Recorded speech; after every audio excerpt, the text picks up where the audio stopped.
Hey ladies, time for another video chat. This is not a demonstration this time, this is more an informative video.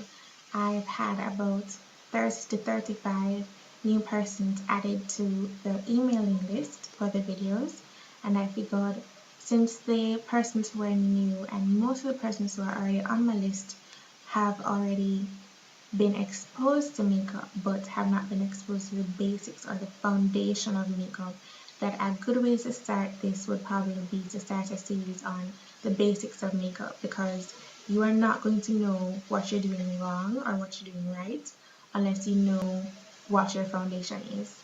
So I'm going to start a series from that speaks about the prepping stage, which is skincare, to the more complex things such as blending and shading, contouring, color concealer theory, things like that.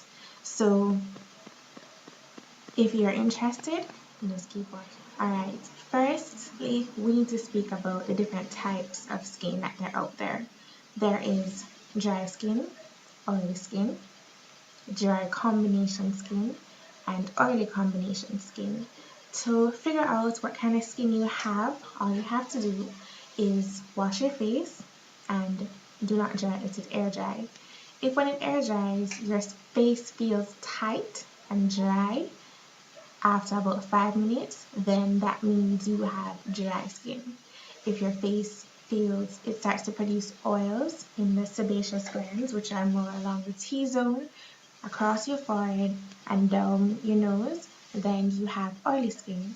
If parts of your face are dry, but most of it is oily, you have combination oily skin, which means you have dry and oily. And there's the reverse. If you have combination dry skin, most of your face is dry, but parts of it is oily.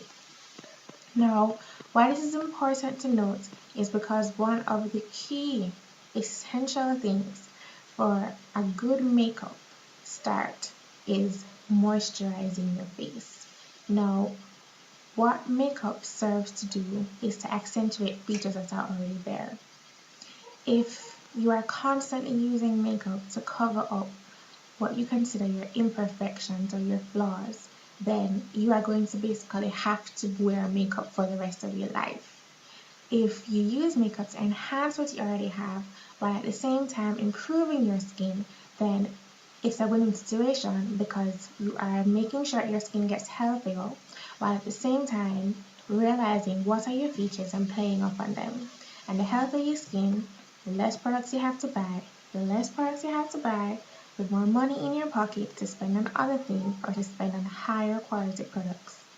The higher quality products you have is the less time you have to spend getting the makeup that you want, because the more expensive something is, the higher pigmentation it should be. And the higher pigmentation it should be, the easier it is for it to blend.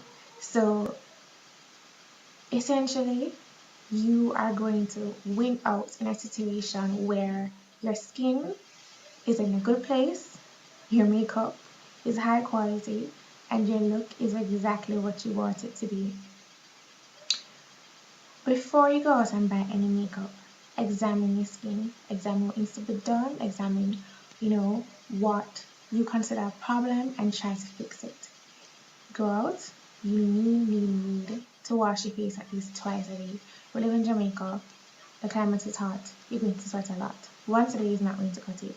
Washing your face with the same bar soap that you use or gel soap or whatever to bathe with is not going to work. The skin on your face is more delicate, it's more sensitive, it's thinner in a lot more areas than on your body, because your body has more fat on it and more time in picking out what you use on your face. You're going to need a moisturizer, and that moisturizer is going to need sunblock in it, because we are in the sun.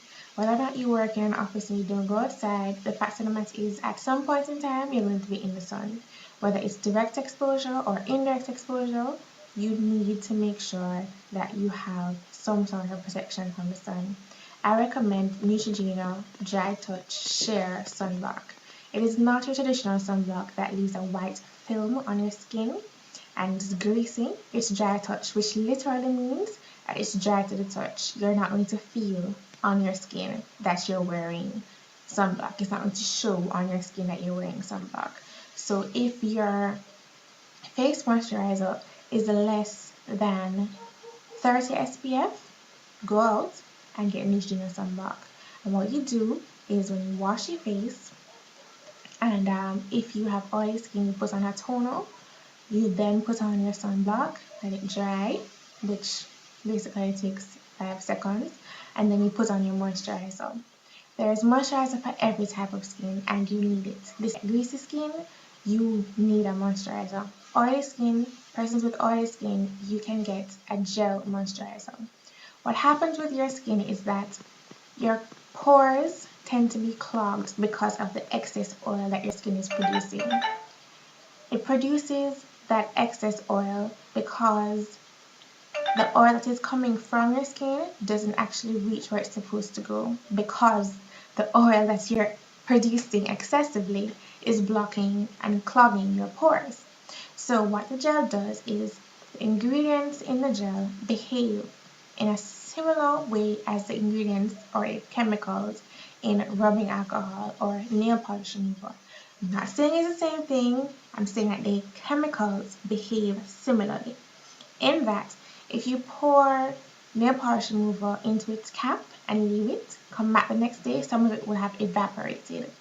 What a moisturizing gel does for you is that it evaporates and gets rid of the excess oil that is clogging your pores, but at the same time leaves moisture in your pores so that it sort of stops or slows down the excess production of oil because your skin needs it in there.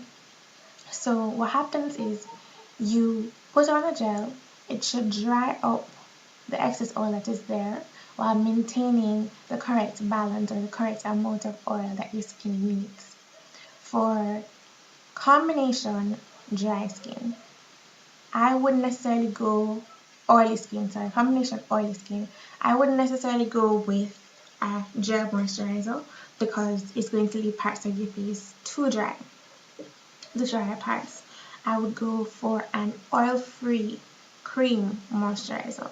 Not a heavy cream that like you put on your face at night or you put on your heel back at night, but a lighter cream. I like the St. Ives brand. They're affordable and the products work, especially the moisturizing ones. If you have dry skin, I would go for a moisturizer that has oil in there, but it's also pH balanced. That way, it helps to release the correct amount of oil to your skin throughout the day without leaving it greasy. If you have dry skin, but you like the look of matte or a velvety finish, then what you should do is you should use the moisturizer, and then afterwards when you're putting on your makeup, use sort of a matte primer. The matte primer will give it a sheer finish or like a velvety finish without the look of dew or the shininess. Dry it out. And that's as far as skincare goes. I mean, it doesn't get any more complicated than that.